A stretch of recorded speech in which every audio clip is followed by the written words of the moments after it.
She stood alone in the middle of the Kansas heat, barefoot on cracked earth, bleeding from both knees, swaying like the sun itself was trying to push her down.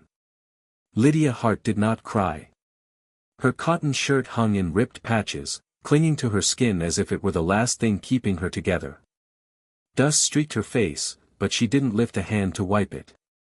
Her body had accepted pain as the only thing left that belonged to her. Not long earlier, the people of Abilene had dragged her through the street while shouting liar, thief, disgrace. Their voices drowned her protests, their anger louder than truth. They had no proof. They didn't need any. She was a girl with no family, no power, and no one to defend her.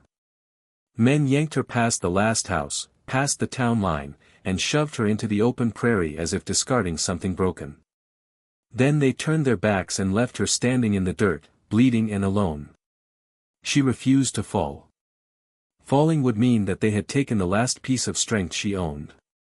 Under the brutal sky, she whispered a plea, only to stay alive long enough to get far away from the people who wanted her gone.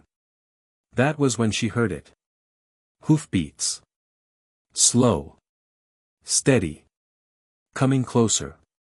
She turned, blinking through the heat shimmer. One rider led the group, the others behind him blurred by dust. She didn't know if they would help her, or finish what the others had started. Jonas Hale rode at the head of his herd, scanning the land when he saw her sway like a candle flame in the wind. Before he could reach her, the 3 ranch hands behind him reacted first. They raised their rifles. The barrels pointed straight at her. Lydia's heart dropped. Not again. Not more guns. If this was the prairie's plan, to end her through someone else's bullets, she was too tired to fight it. "Hold up, boss," one cowboy said. "Someone sneaking around out here. Could be trouble." Jonas spun his horse so fast the dust jumped. "Drop those guns. Now." The men hesitated. Jonas gave them a look that had shut up tougher men than these 3. The rifles lowered immediately. "That's a girl," Jonas said sharply. "Not a thief. Use your eyes." He rode forward slowly until he was right in front of her. Lydia didn't move. She didn't trust herself to stay upright if she did. Jonas slid off his horse, showing both hands the way a man approaches something hurt but still proud enough to defend itself. She stepped back without meaning to, her whole body trembling in the heat. He didn't reach for her. He reached for his coat. The old denim jacket was worn, patched at the elbows, and heavy enough to feel like a small shield. When he draped it over her shoulders, something inside her trembled, not in fear, but because it was the first touch in a day that didn't come with pain. "You walk one more minute in this sun and it'll burn the life out of you," Jonas said. "My ranch is close. You're coming with me." The cowboys behind him said nothing. Lydia searched Jonas's face. She had known enough dangerous men to sense danger before it arrived. But Jonas didn't stare at her with suspicion or hunger. He looked at her like a man who had seen too many people hurt by cruelty and wished he'd been there sooner. He helped her onto his horse, walked beside her, and guided them toward the ranch. Lydia held the saddle horn tightly, flinching every time the horse stepped over rough ground. Jonas never let her drift from his side. By the time they reached the wooden gate of the Hale Ranch, the sky had turned deep blue. Lanterns glowed on the porch. The herd pressed against the corral fence, restless from the heat. Lydia felt almost safe for a moment, almost. Then she heard hooves again. Fast. Heavy. Coming right toward them. 4 riders burst from the dark, dust curling behind them. Jonas stopped walking. Lydia's breath caught when she recognized the lead rider, one of the men who had dragged her out of Abilene. The riders pulled up hard at the gate. Leather creaked. Horses breathed heavily. No one spoke for several seconds.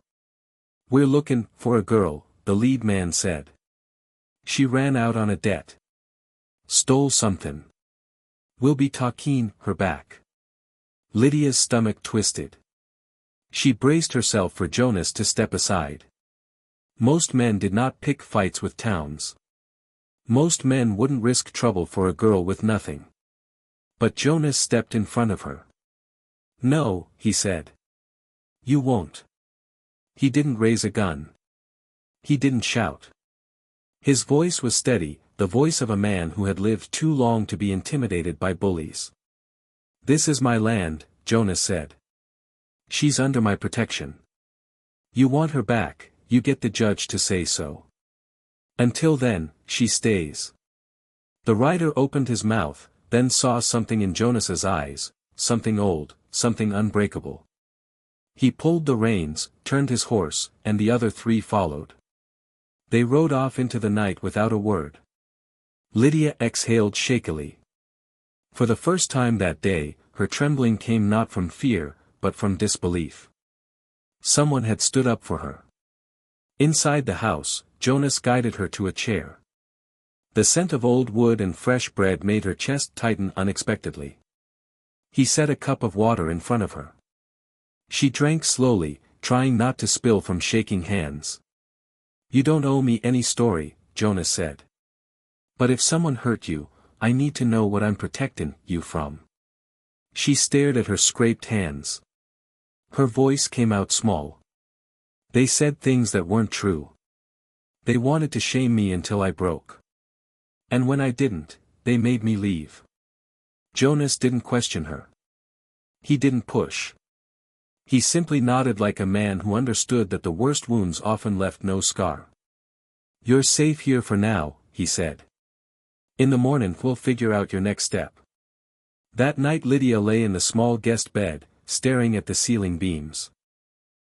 Every creak of the old house sounded like boots on the porch. Every shadow felt like the men from Abilene riding back to collect what they thought they owned.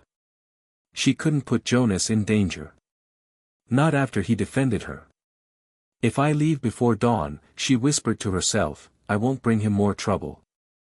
She slipped out of the bed, pulled on the borrowed boots, and crept outside. Jonas was already on the porch, leaning against the rail, pipe glowing faintly in the dark. "I figured you might try to run," he said softly.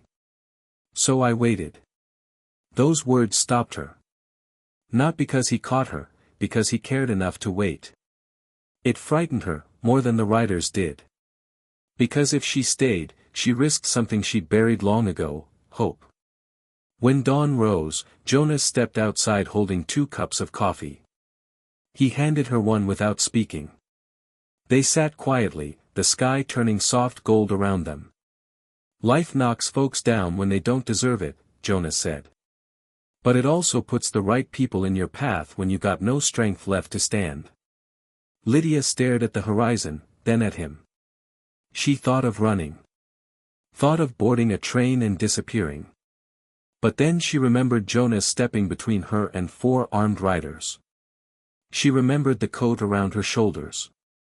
The way he didn't demand anything from her, not a reason, not a promise. "If you choose to leave," Jonas said, "I'll take you to the station myself. But if you choose to stay, then you and I will build something steadier than the things that hurt you." The words landed deep, settling like warmth into the hollow spaces inside her. She looked at him with steady eyes. "What if I choose to stay?" she asked. "What if I choose to fight for something better, with you?" For a long moment Jonas didn't speak. Then his face softened, and something gentle passed between them. "Then we start with breakfast," he said. And for the first time since the world turned cruel, Lydia felt a real smile forming.